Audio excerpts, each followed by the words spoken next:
I'm Bob Foster. I'm the chair of the Swanage and Purbeck Development Trust. What's the idea? What do you want to build here? Well, the idea is to improve the club facilities to start with. That's the main thing.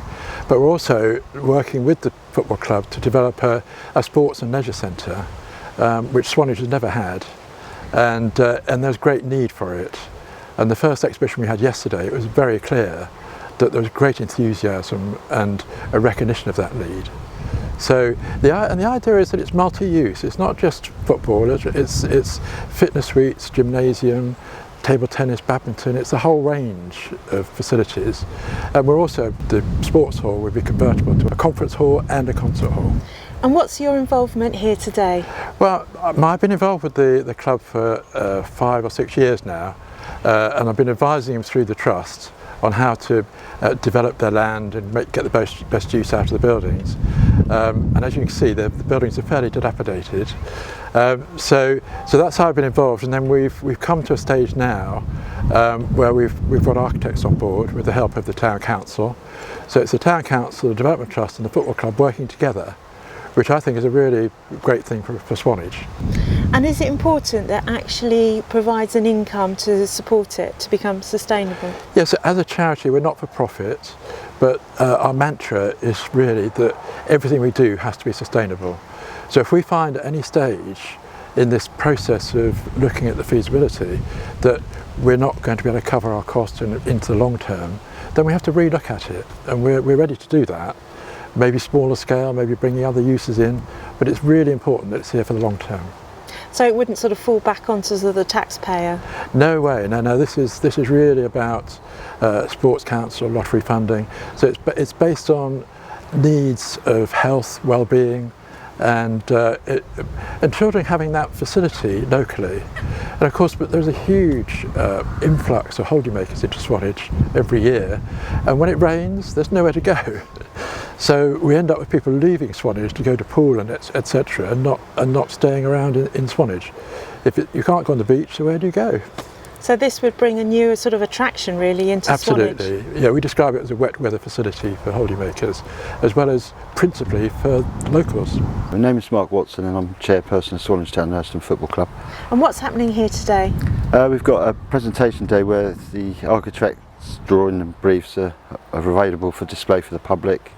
And obviously we want people to come up and view them and then give their opinions of what they see, and hopefully there will be positive opinions. We had another day yesterday at the church, and we had quite a lot of people come and view everything, and it was really positive, really good. So the town's behind us, so it's really good. So why does the football club need replacing? It's an old building, as you can see probably in the background. It's very old, very dated now, and it's sort of falling down around us. And we want a pitch that's available all year round, that the juniors can use, the seniors can use, training, playing, and everything like that. And it'd be nice to have everyone up the club under one umbrella, juniors and seniors. So what's the big vision? The big vision is obviously we want to progress further up the leagues. Many years ago Swanage were a lot higher, playing a higher standard of football, and we want to bring those days back to Days Park, and obviously have lots of youth teams coming through and junior teams and everything like that. And the facilities, new facilities would help that? Oh yes, definitely. I mean, any new facility that opens up, people are obviously interested and keen and everything like that, and they want to come have a look, and hopefully then they'll join teams that are up here, and that's what we want. That's the vision.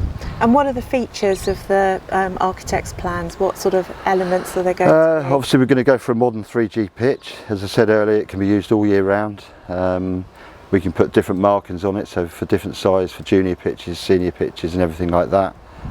And obviously an all nice new bar and clubhouse for us. We'll have new changing rooms, a new stand, and the players will now enter from beneath the stand. We'll have a nice bar that faces onto the pitch, and it'll be also a venue that people can hire out for do's and functions. So yeah, really good. And what have people said to you, some of the players? What are their views on all of this? Everyone's just so keen, they just want to see it happen. I mean, it's been so long in the talks and the plans and everything like that, and we're now at this stage now where we can't stop. It's got to carry on rolling. While the wheel's going, we've got to keep going. And so how long do you think this might all take? I'm hoping the pitch-wise will be done first because of how the build would work. pitch has got to be done first, and obviously vehicles won't access when they knock down the old clubhouse side. So pitch first, maybe in 2 years' time. Then I think the big build with the community sports centre will be probably 3 years on from that. Obviously the longest bit is going to be in sourcing all the funding and all the grants that are out there, and obviously all the clubs that are going to be using this place will hopefully source and fund grants and everything in their respective sports. But it's all very positive. Oh yeah, unbelievably positive, really good. So it's all looking rosy. What do you think is the best bits about Swanage? Oh, it's just a beautiful area. It's surrounded by National Trust land, which protects it in a way from the development that you're getting in Poole and Bournemouth. And it's just beautiful walks. And I only moved here 10 years ago, but it didn't take me long to fall in love with it. And also the people are so lovely here. There's so many voluntary groups because everyone wants to help each other. And that's what we're finding now with this idea, is that everyone wants to help, which is really good.